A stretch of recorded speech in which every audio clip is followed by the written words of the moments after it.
Welcome back, fellow story architects. Today, we're diving deeper into the world of Bunker, and I'm so excited to break down the full script for Season 1, Episode 2, titled The Ratio. If Episode 1 was the spark, this is the explosion waiting to happen. It masterfully cranks up the tension, deepens the class divide, and introduces the political and psychological games that will define this entire series. So grab your rations and let's get into it. The episode opens in darkness with a system voice announcing that staff quarters oxygen is being adjusted. Immediately, we're with Eli Carter as he wakes up, the air literally thinner.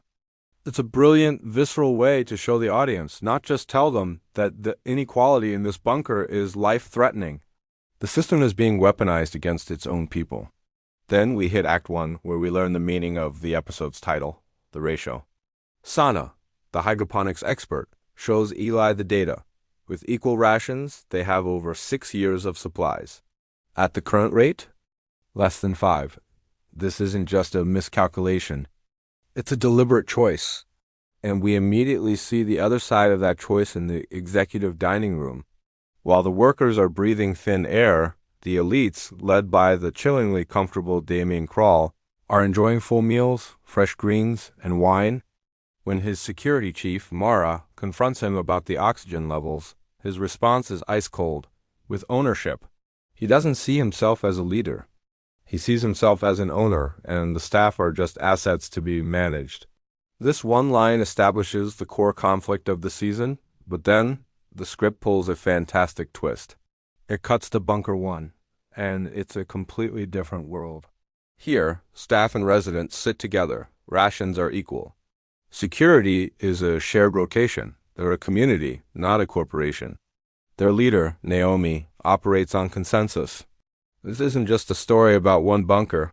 It's a story about different ideologies trying to survive the same apocalypse. This contrast is key because it shows our characters in Bunker 7 that a better way is possible. It gives them, and us, hope. The introduction of inter-bunker trade with a request for battery cells forces these isolated worlds to finally connect, setting the stage for a much larger political game. Back in Bunker 7, Eli and Sana discover a locked storage area, an executive access-only section that isn't on any official inventory. They can't get in, but its existence is proof of systematic hoarding. Meanwhile, Mara, the security chief, is having her own crisis of conscience. She discovers Damien is using owner override codes, operating outside the established rules. Mara is our inside woman, caught between her duty and her morality. You can feel her allegiance starting to crack. This leads us to the trade negotiation.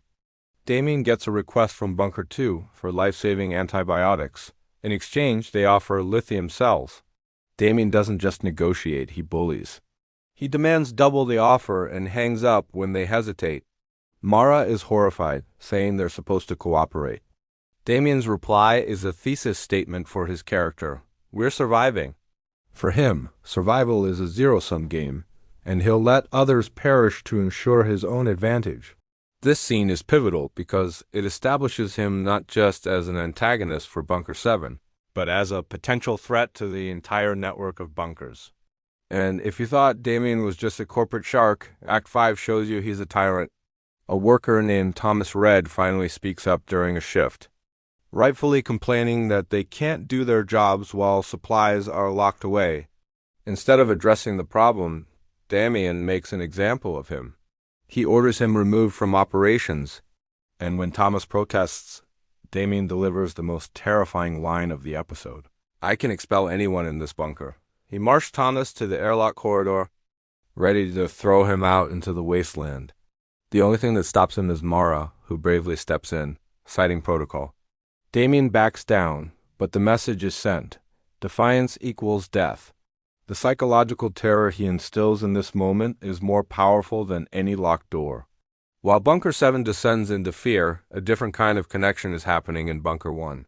Naomi detects an encrypted signal, and then a message appears on a hidden staff channel. Any bunker staff receiving, respond. This is a game changer. The disenfranchised workers of the bunker network now have a way to talk to each other. to organize, completely bypassing the owners. It's the birth of a resistance. The power dynamic is starting to shift, not through force, but through information. The episode then moves into a powerful montage showing the trust eroding. Residents whispering, staff jealously guarding their rations, security watching the staff, and the owners watching everyone.